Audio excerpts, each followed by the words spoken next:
안녕하세요. 지한송 회계사입니다. 오늘은 투자와 관련된 책을 하나 소개해 드릴까 하는데요. 오늘 소개해 드릴 책은 필립 피셔의 보수적인 투자자는 마음이 편하다. 요 책입니다. 굉장히 유명한 고전이고요. 이 필립 피셔에 대해서 좀 설명을 드리자면, 필립 피셔는 1920년대부터 2000년대까지 꾸준히 투자했고, 특히 모토로라라는 회사를 투자했는데, 여러분 다 들어보셨죠? 이 모토로라는 제조기업을 발굴해서 44년 동안 가지고 있다가 이 기간 동안에 무려 24만 퍼센트의 수익률을 올린 것으로 유명합니다. 뭐 지금 모토로라가 중국 기업 레노버 산하에 있지만 제가 어렸을 때만 해도 모토로라는 정말 유명한 핸드폰 제조 회사였죠. 물론 핸드폰 제조 회사로 처음에 나온 건 아니지만 어쨌든 필립 피셔의 유명한 저서는 앞으로 소개해드릴 보수적인 투자자는 마음이 편하다. 이것을 포함해서 나의 투자 철학, 위험한 기업에 투자하라 등등이 있습니다. 자, 이제 보수적인 투자자는 마음이 편하다. 요거를 본격적으로 리뷰해 보도록 하겠습니다. 이 책에서는요, 보수적인 투자자의 4가지 영역을 소개했는데 하나씩 살펴보면 좋을 것 같습니다.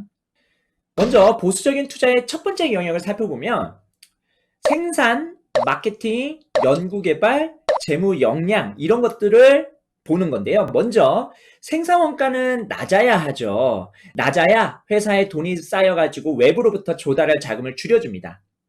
그리고 강력한 마케팅 조직을 가져야 되는데 마케팅과 판매 조직이 약한 기업을 뭐라고 비유했냐면 강력한 엔진을 가지고 있다고 하더라도 느슨한 바퀴축과 질이 떨어지는 연결 벨트로 인해서 좋은 성능의 일부밖에 발휘하지 못하는 것과 마찬가지인 기업이라고 말합니다.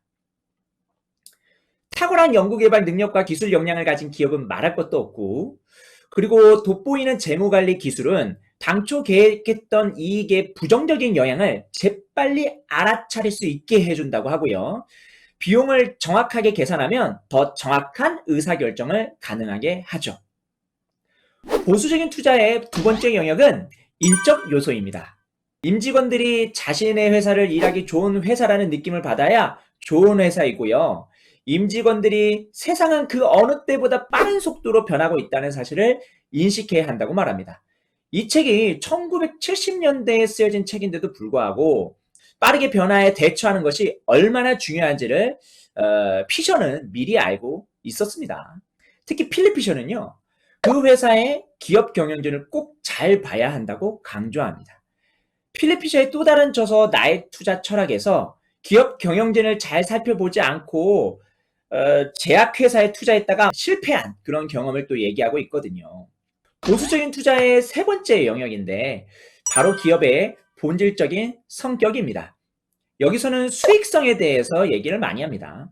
다른 경쟁 업체에 비해서 우위에 있는 것은 무엇인지를 고민하고 그것이 수익성에 어떠한 영향을 줄 수 있는 것인지에 대해서 생각해 봐야 된다는 겁니다.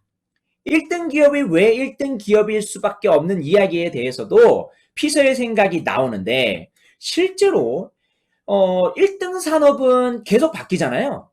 실제로 1등 산업은 계속 바뀌는데 특정 산업 내 1등 기업은 잘 안 바뀌는 것에 대해서 저 개인적으로도 생각을 많이 하게 됐습니다. 이와 관련해서 필립 피셔는요. 어떤 기업에 투자를 할 때 이런 질문을 한번 던져보라고 말합니다. 어느 특정한 기업은 할 수 있는데 다른 경쟁 업체들은 할 수 없는 것은 무엇인가? 보수적인 투자의 네 번째 영역은 주가를 결정짓는 요소입니다.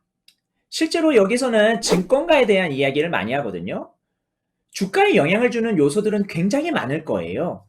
그런데 다만 주의해야 될 점은 주가의 변동성이 실제로 증권가에 입김이 많이 작용한다고 합니다. 증권가에서 좋은 종목이라고 말하면 잠재적인 매수자가 늘어나 주가가 실제 내재 가치보다 더 성장할 수 있다고도 하는데 결국은 주가에 미치는 영향력은 잠재적인 매수자와 매도자의 능력에 따라서 평가된다는 점을 강조하고 있습니다. 추가로 증권가에 대한 이야기가 정말 많이 나오는데 한번 여러분들이 직접 확인해 보시면 좋을 것 같습니다. 저도 주식 투자를 한 10년 넘게 하면서 여러 가지 경험들을 많이 했기 때문에 이 40여 년 전에 쓰여진 이 책이 지금 시대에 과연 맞는가? 이런 의심을 좀 했습니다. 그런데 완전히 아닙니다. 오히려 지금 시대에 정말 맞는 이야기만 하고 있는 책입니다. 시장에 너도 나도 투자 관련 책들이 굉장히 많이 나오는데 한 번쯤은 세계 1위를 한 투자가의 고전을 읽어보는 것도 좋은 경험이 될 거라고 생각이 됩니다. 이상으로 오늘 책 소개를 마치고요. 다음에도 더 유익한 금융, 경제 서적을 가지고 리뷰해보는 시간을 가져보도록 하겠습니다. 시청해주셔서 대단히 감사합니다.